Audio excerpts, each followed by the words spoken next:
In golf, precision is everything, on and off the course. PGA of America chose advanced 5G solutions from T-Mobile for Business for smooth operations and seamless transactions. Together, we enhance ticketing and concessions for better fan experiences from gate to green. This is pro-level efficiency. This is PGA of America with T-Mobile for Business. Take your business further at T-Mobile.com/now. No one has the balls to stand up like I'm doing right now. Stop the crap already. We're all Americans. We're all equal. I don't see black. I don't see Asian. I don't see anything but American. Welcome to One Tough Podcast. We're going to do a little continuation from last week, and we're talking about, that's all I do is talk about me, because when I reflect back to my life, you know, it's been the most interesting life that a man can have.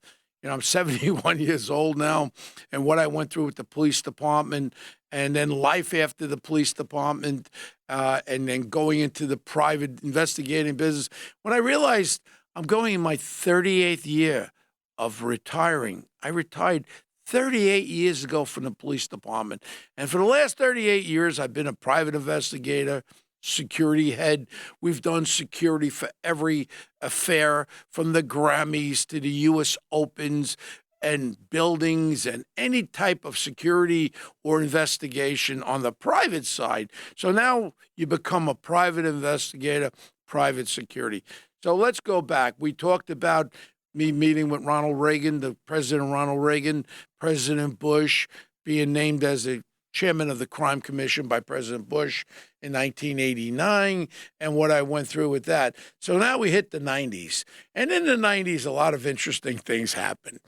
First thing that really jumps up is one of the other movies I'm in, The Wolf of Wall Street. And I play this guy named Bo Dietl. I play him. And it's with this guy, Jordan Belfort. Now, Jordan Belfort had a company. It was a pump and dump stock. It was a fraud. The whole thing was a fraud. They would take people's money, put it into stock, pump the stock up on a Monday, and then on Friday they would all sell the stock. He had about 10 of these facilitators. That's what we got to call them. And these were guys that would buy the stock personally, and then what they would do is hold on from it. So if the stock was $2 a share on a Monday, they would bring that stock up. They'd stop cold calling. And then when I first went there, I got a call from Dick Grasso. He was the head of the New York Stock Exchange, and he calls me up and he goes, Bo, I got this guy, Jordan Belfort. He's got a company called Stratton Oakmont over in Lake Success. Go see him. He's got some trouble with some wise guys, and they're moving in on him. He needs help. So I go over, I bring Vinny Pepitone with me. I think Jimmy the Wags was with me. And we go over to see him, and it's this place. We pull up. I'll never forget it. Ferraris, Porsches, Maseratis, all in the parking lot out front. So I said, wow, these guys must be doing good. So I walk into this big room, and they have all these guys yelling and screaming, buy this, sell this, buy this. We go into the back room, and Jordan's there with his partner, Danny Porsche, and Jordan's dad was there. Older gentleman, and they tell me what was going on. So I said, look, make it simple. Here's my card, Jordan. When Nunzio, whatever his name was, come back, just tell him that I own part of this company, and to see me, call me. So all of a sudden I get a phone call. I get a phone call from Nunzio to meet at the Testaverdes or Testarossa restaurant. They want to talk to me. So I go over there, I meet with them, and they go, hey, Bo, what do you got to do with this Stratton Oakmont? I said, what I got to do with it? I got a piece of it. And, he was going to take care of me, give me a piece of the thing. He goes, well, they need security over there. I start laughing. I said, what do I look like, Stevie Wonder here? I'm the security, okay? And that's it. And you know what? Go shake down a restaurant someplace else. This one I got. Sorry, well, this ain't going to fare well with the bosses. I said, if they have a problem, let them call me. I guarantee you, I know whoever your boss is, and his boss, and his boss, and the boss of all bosses. Bo knows everybody, and this is not going to be a war. This is going to be what they call a settlement. This one's with me. You guys move on. As long as I'm not involved with your other stuff, I don't really care, and that's it. it did go away for that. And it happened many a times in the private sector. My relationship with the Italian businessmen, quote unquote, organized crime, I had a respect from them that I can't explain it. And I've never done anything for them, but just all those years growing up with Ralph Scopo, Johnny Gotti, and Fat Tony Salerno and all them, I had this rapport. I was Bo the cop, and they liked me for some reason to this day. And I'm not embarrassed to say I have dinner with some of the top crime bosses that are still left. I'm sure they're not doing any more crime, but we have dinners together, and we don't talk about anything but old times. And it's pretty remarkable, the respect factor that I still have. And I'm told many times, Bo, if you ever have a problem, I said, no, I can handle my problems. There's no problem. So let's go back to Stratton Oakmont with Jordan Belfort. So now I tell Jordan everything's taken care of. Now, every Friday, they would take these stocks. What they would do is they would cold call all these old people on the North Shore of Long Island, mostly Jewish people that were being shaken down. They would get a cold call. I got this hot stock. You got to buy 20,000 shares of this hot stock. It's $2. It's going to go up to 12 by Friday. This is like the most important investment you could ever make. And these old people now believed them.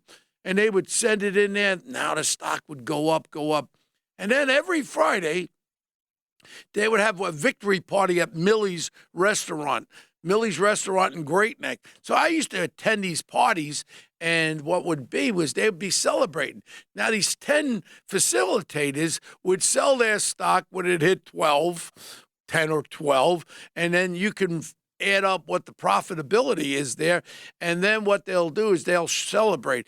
And every time they were celebrating, I'd say, hey, Jordan, listen to me. How come I can't get involved with this? I want to buy some stock. I can buy stock legally. He goes, you're out of it. My father, you're not going to be involved with this, Bo. He probably did save my life from being indicted because I would have done it thinking nothing was wrong. Here's the criminal part of it.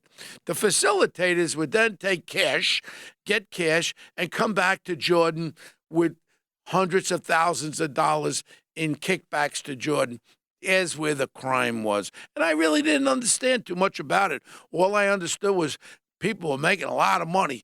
With the Nadine was the boat. I think it was a 175-foot boat. And then he had a pilot that landed a helicopter on the Nadine. And we actually set up a security house in the back of his house in Brookville. And I used to have Rocco day, Rocco night, a couple of guys. One was a Nassau County detective and one was a New York detective. And we put cameras all over because he was on this cocaine and he was on these Quaaludes and he was very paranoid that they were going to come and get him. And we had to put security on him all the time, and we did. And now all of a sudden, we get this guy named Steve Madden, the shoe guy. And this was probably the only legit business that Jordan Belfort really put out and made public was the shoe company. The only problem was Jordan got every one of these felicitators, and he would wear a wire, and then he ends up setting up all these people, including Danny Porsche and Steve Madden, and then he becomes a rat. And when they get him, he becomes a rat. And I think it's pretty well explained in the movie The Wolf of Wall Street, where I do play myself. And I have the famous actor Leonardo DiCaprio playing Jordan Belfort. And one of the scenes Marty Scorsese let us do was when all of a sudden Leonardo's popping looked like Quaaludes, and I say to him, and I go to him, Jordan, stop taking those fucking Quaaludes. The last time you took them, you fell asleep in your macaroni, which really happened. We were having dinner up there. I think I had Barry Slotnick, the lawyer, and then Jordan went to the bathroom. He'd come back. He was wavering, and next thing is he's eating. He goes like this, douche. His head goes into the macaroni. I pick it up. I wipe him off. I tell one of my guys, get him the hell out of here. So in reality, a lot of stuff in that movie was real. And when Jordan says to me, Bo, I want you to put taps on this FBI agent. I want you to tap his car, his office, and his house. I go to Jordan Belfort. I say, Jordan, you're sick. You're crazy. He's smart. You're a dumbass, and you want to tap an FBI agent's house, his office, and his car? you're dumb, Jordan. And he was all over the place. He was always stoned out of his mind on these Quaaludes. And his wife, Nadine was one of the most beautiful women. Now, she's portrayed by Margot Robbie in the movie, Wolf of Wall Street. But let me tell you the truth about it. Nadine Belfour was more beautiful than Margot Robbie. And it was obvious that, she enjoyed all this riches and all this traveling, private jets, helicopters. And I'll never forget when the boat sank off the coast of Sardinia, Italy. He was so stoned out of his mind. He actually told the captain, he says, get the helicopter going. This was 16-foot seas. And the captain, he goes, I want to be taken off this boat. Now, he had 4 couples or 5 couples there. He didn't care about them. He wanted the captain to fly him and his wife off the boat and leave them. And the captain said, I'm not doing that. We all know what happened. The boat actually broke in half. Now, this yacht, the Nadine yacht, was stretched to make it larger. And the engineer who did it, again, must have not really known what he was doing because the boat actually broke in half in the high seas. They were all saved by the Italian Coast Guard.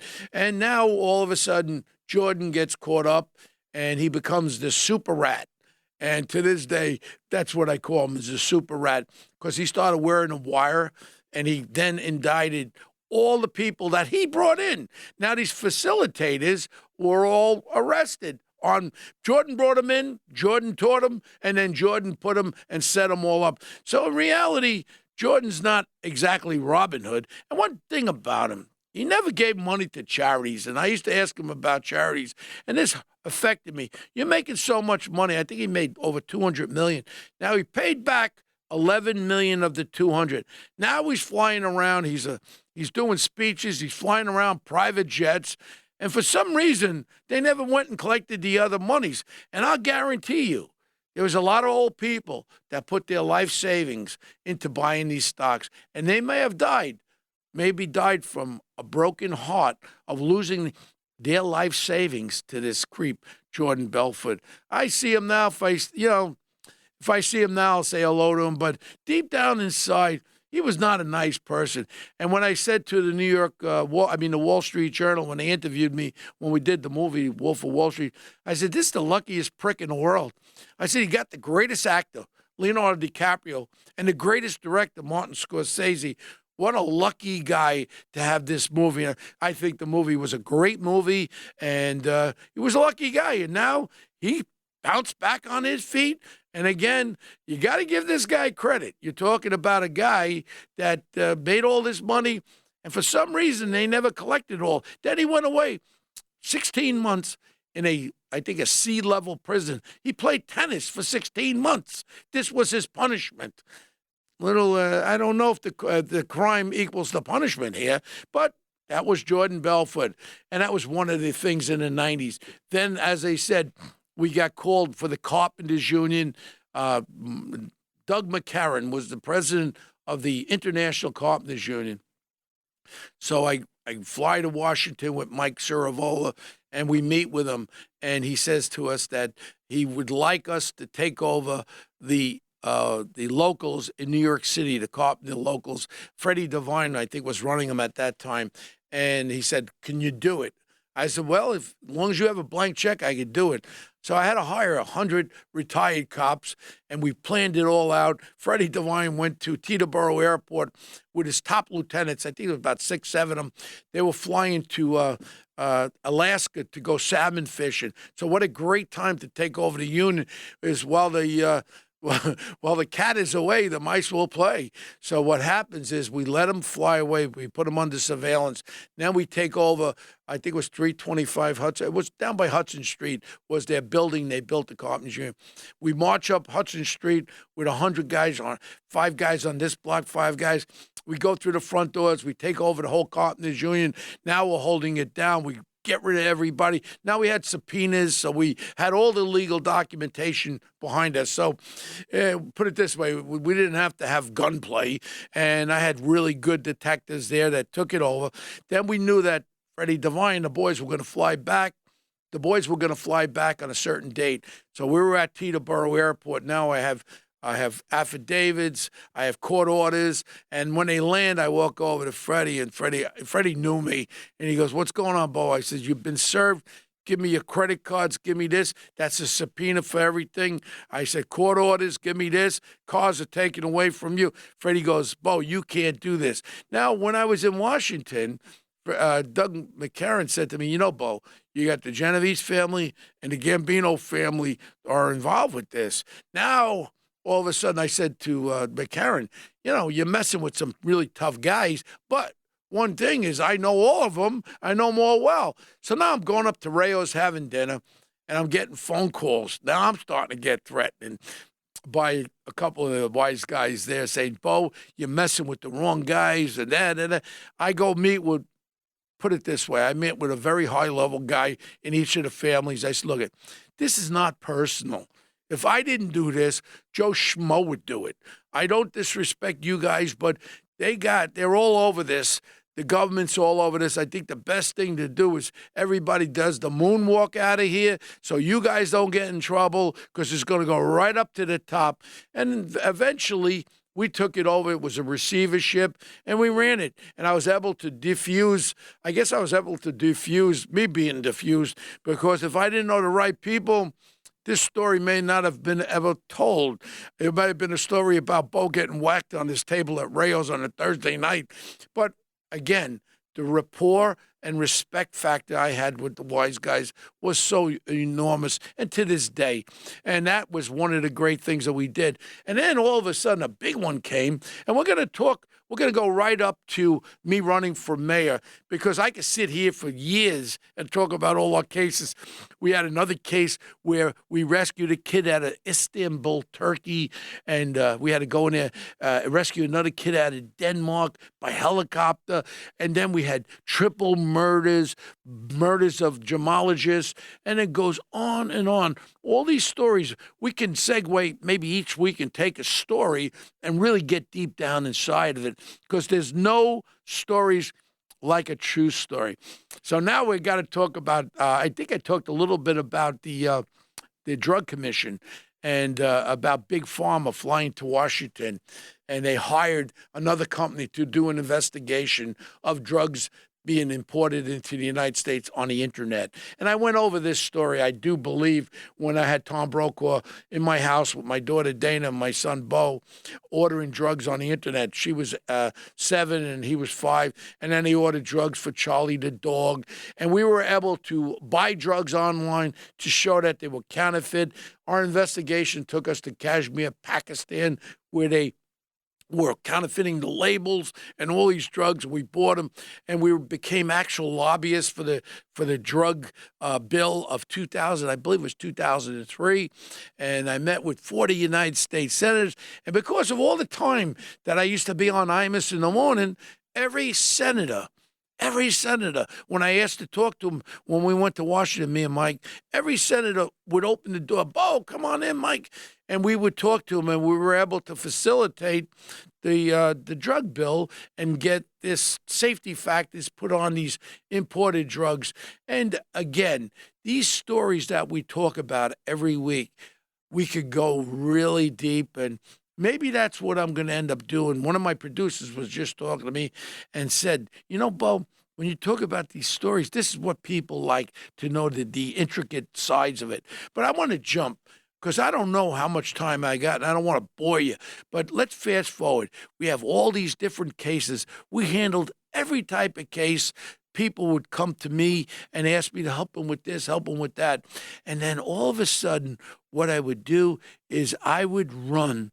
And I said to myself, I don't like this guy, de Blasio. He was the mayor of New York. He did nothing. All he did was he went against the cops. So I said, I want to run for mayor. And then I ran for mayor. I met with Steve Cohen, Sac Capital, and Ken Langone, the head of Home Depot. And they said, the only way we would support you, Bo, is if you run as a Democrat. I said, I don't care, Democrat, Republican. I want to knock this big bird de Blasio out. He's done nothing for this city. So now I decide to run. I do the affidavit. I change my Republican to Democrat. I also check the box that said independent. So now David Goodman from the New York Times is following this, and I had a lot of notoriety because of all my nonsense I've been doing for years. And I was a really formidable candidate where he actually did some internet polling where I was taking de Blasio out head to head. Next thing that happens is I get a call from David Goodman, and he says, Bo, you're not on the Democratic line. So I call up the head of the Board of Elections, the head, and I said, hey, what's up with this? He goes, well, Bo, you checked 2 boxes. Although it's been done many times, we'll send you an affidavit. Get it notarized, and you'll be put right on the Democratic line. I did it. 2 months later, David Goodman from the New York Times called me and said, Bo, we got a problem. You're not on any line. I said, what are you talking about? So I called the Board of head. He goes, well, we decided, Mr. Deedle, you're not a Republican. No, you're not a Democrat. This was the pressure Bill de Blasio and the Democratic machine was putting on me. So now I hired Marty Connors, a former state senator who was an expert in this election law. Next thing is Marty says, give me $40,000. This has happened many times. We can take care of it. I gave him the money. First stop, I'll never forget, New York Supreme Court, when his judge is there. All of a sudden, de Blasio general counsel and 2 other lawyers was in my courtroom when I was having a hearing, supposedly. What were they doing there? That's the question. Next thing is the judge says, we don't have to have a hearing, Mr. Deedle. I've looked at this case. You made a mistake. You're off the Republican line. You're off the Democratic line. Mr. Deedle, you're a man with no line. I looked at her. I said to my lawyer, are you kidding me? And I said, what are these goofballs doing in my courtroom? De Blasio general counsel and 2 other goofballs. So now I go to the appellate court. Who's there? De Blasio's general counsel and these other 2 idiot lawyers, right up to Court of Appeals. And then all of a sudden I realized, welcome to New York Democrat policies, corruption personified. And then I had to run, and I ran hard. I wouldn't let up. I went to Dominican Republic when that female police officer was killed. I danced in a gay pride parade, pink jacket, rainbow shirt. I did everything. I was all over this because I really wanted to win, but little did I know I was never going to have a chance because I never had a line. I never had a line. Nobody would give me a line, and they said, Bo, you're an independent nobody. And if you looked at the ballot, people couldn't find my name on the ballot. Election day, I realized how bad it was when I couldn't even find my own name. And I ran all the way. One thing, when I had the debate, and I will end it with this debate, CBS, Maurice Dubois, and here it was. 1 minute, Mr. Deedle. What do you have to say to Mayor Bill de Blasio? You know, Mayor, I've been a detective my whole life, and I know a criminal when I see one. And Big Bird de Blasio, you're a criminal with your wife, with your pay for play and your corruption. How much money do I have to give you to get something done in this city? You want to see a 6'7" man run away? This guy's got balls like BBs, and that was Mayor Big Bird de Blasio. And after that, I realized, you know what, how corrupt the political machine was. And again, I touched upon it with Rudy Giuliani's run for mayor and George Pataki's run for governor. They hired me. I had 50 cars out there following buses that were voting 2 and 3 times. We got plenty of stories about the corruption in this city. And I tell you what, this city is so freaking corrupt with this Democratic Party and the Board of Elections. Anybody who decides to run for anything in this city, if you ain't on that side, you ain't got too much of a shot. And we saw what happened to my friend Curtis Lee. Well, he never had a shot. Even if he had the votes, they would have done something, and Curtis would have never won. This city's sewed up. So now what we have to do, we have to get behind who our mayor is today. Eric Adams, I was out with some of his top people last night. I am going to try to help this mayor turn this city around with the crime problem. He ran on crime, and crime is the issue.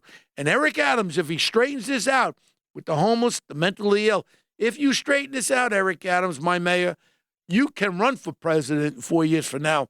But one thing you have to do is straighten this city out.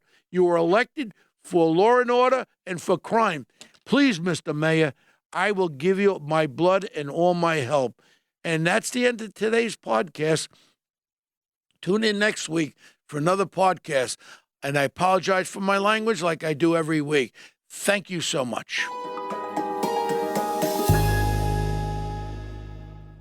Hello, folks. Larry Kudlow here. Pay attention, because China is leading the largest anti-American alliance since World War II. One that's already dumped U.S. bonds, grabbed 43 million acres of our farmland, and is plotting to dethrone the dollar. That's why IRA and 401k savers are protecting their savings with gold. Please go to freegoldguide.com/Kudlow or just call 800-621-3908 for your free gold guide on how to protect your wealth with gold 100% tax-free.